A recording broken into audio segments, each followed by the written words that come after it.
धनमुद्रा urban multistate co-op credit सोसायटीची 9वी वार्षिक सर्वसाधारण सभा संपन्न। सन 2023-24 या आर्थिक वर्षाची वार्षिक 9वी सर्वसाधारण सभा नांदेड शहरातील हॉटेल विसावा पॅलेस येथे दिनांक 8 सप्टेंबर 2024 रोजी संपन्न झाली। Dhanmudra urban multistate co-op credit society या संस्थेची स्थापना ही सन 2015 मध्ये झाली।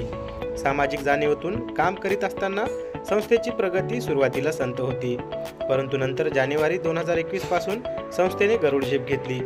प्रगतीचा आलेख हा पदक्रांत करत संस्थेने विक्रमी प्रगती केली। सद्यस्थितीत संस्थेच्या ठेवी 25 कोटींच्या वर आहेत। हे सर्व काही केवळ सभासदांच्या संस्थेवरील विश्वासामुळे शक्य झाले आहे। सभासदांचे हित लक्षात घेऊन ठेवीवर आकर्षक 12% व्याज संस्था देत आहे। आर्थिक क्षेत्रात काम करीत असताना संस्थेच्या संचालक मंडळांनी सामाजिक बांधिलकीची जाण ठेवून व भागधारकांचे हित जोपासण्यासाठी ग्राहक व सभासदांसाठी अल्प ठेव, RD, मायक्रो लोन, वाहन व सोने तारण कर्ज उपलब्ध करून देत आहे। संस्थेने वेळोवेळी विविध सामाजिक उपक्रम तसेच महिला बचत गट सदस्यांचे मेळावे आयोजित केले। ग्राहक हाच ईश्वर मानून तत्पर व विनम्र सेवा देण्याचा प्रयत्न मी चालूच ठेवला आहे। यापुढेही संस्था असेच कार्य चालू ठेवील व संस्थेत सभासदांचे मोलाचे असे सहकार्य मिळेल, अशी अपेक्षा संस्थेचे अध्यक्ष बालाजी पांडागळे यांनी व्यक्त केली। यावेळी धनमुद्रा अर्बन मल्टीस्टेट कोऑप क्रेडिट सोसायटीचे संचालक सभासद यावेळी उपस्थित होते।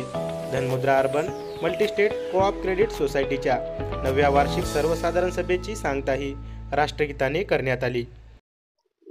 आज Dhanmudra multistate credit society limited Nanded या संस्थेची 9वी वार्षिक सर्वसाधारण सभा थाटामाटात संपन्न झालेली आहे।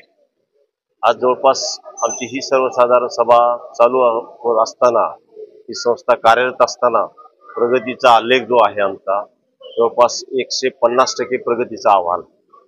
ही संस्था आम्ही 2021 ला हस्तांतर केले, त्यावेळेस जवळपास संस्थेचं 1,71,00,000 डिपॉझिट होतं आणि 2,26,00,000 हे कर्ज होतं। जवळपास आमचं 7 लाख रुपये तोट्यामध्ये ही संस्था हस्तांतर केली आहे।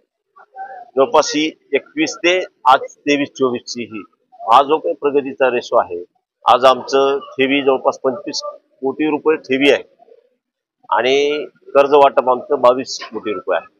आज सभासद जी संख्या आहे आमची जवळपास 6,873 ही सभासद संख्या आहे। त्याच्यामुळे ही संस्थेची जी काही वाटचाल आहे जवळपास आमची खूप मोठी घोडदौड चालू आहे।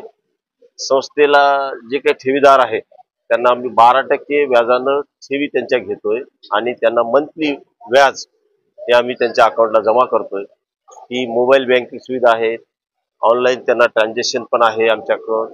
या सगळ्या सुविधा ज्या काही नॅशनलाइज बँकेला आहे त्या सुविधा आमच्या या संस्थेत आहेत।